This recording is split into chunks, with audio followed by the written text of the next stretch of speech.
কেউ একজন আমার কাঁধে হাত রাখছিল। তারপর আমি পিছনে তাকাতেই ভয়ে চমকে উঠলাম। আমার হাত পা কাঁপছিল। একটা ভয়ঙ্কর মেয়ের অবায়ক আমার কাঁধে হাত দিয়ে দাঁড়িয়ে আছে।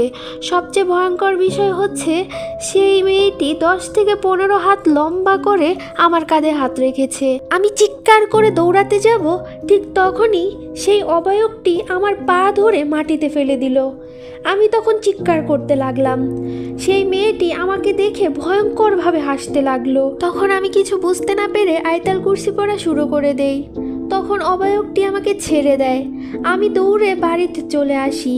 সেই রাতে আমার সাথে আর কিছুই হয়নি, কিন্তু পরের দিন আমার অনেক জ্বর আসে। আমি বিছানা থেকে উঠতে পারছি না। তবুও আমি পরিকল্পনা করি আমি সেই কবিরাজের কাছে যাব। কবিরাজের কাছে গিয়ে মাথার খোলস ও ছাই দিয়ে আসব। কবিরাজ সব কিছু ঠিকঠাক থাকায় সে অনেক খুশি হলো। আমার নিয়ে যাওয়া জিনিসগুলো দিয়ে সে কি যেন জাদুটোনা করতে শুরু করলো।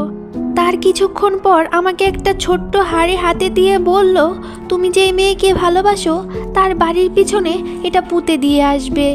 এটা করলে সেই মেয়েটি কিছুদিনের মধ্যে তোমার জন্য পাগল হয়ে যাবে। আমি কবিরাজের কথা শুনে দিশার বাড়ির উদ্দেশ্যে রওনা দেই। তারপর ওর বাড়ির পিছনে হাঁড়িটা পুঁতে দিয়ে আসি। তারপর আমি 3 দিন ভালোই ছিলাম। তারপর থেকেই শুরু হয় আমার সাথে ভয়ঙ্কর ঘটনা। আমি রাতে ঘুমালেই স্বপ্নে সেই ভয়ঙ্কর মেয়েটির অবয়ব দেখতে পাই। সেই মেয়েটি আমাকে দেখে কি যেন বিড়বিড় করে বলতে থাকে। আমি প্রায় 5-6 দিন সেই মেয়েটির ছায়া স্বপ্নে দেখতে পাই। তার কিছুদিন পর থেকে আমি সেই মেয়েকে বাস্তবে দেখতে পাই।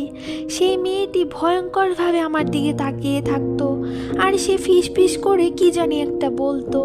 সেই মেয়েটির অবয়ব শুধু আমিই দেখতে পেতাম। সেই অবয়বটি আমার সাথে সব সময় থাকতো। আমি যেখানেই যেতাম অবয়বটি আমার পিছন সেখানেই যেত। তারপর আমি খুব অসুস্থ হয়ে পড়ি। তখন আমি আবার সেই কবিরাজটির কাছে যাই। পরের পার্ট লাগবে, তাড়াতাড়ি কমেন্ট করো।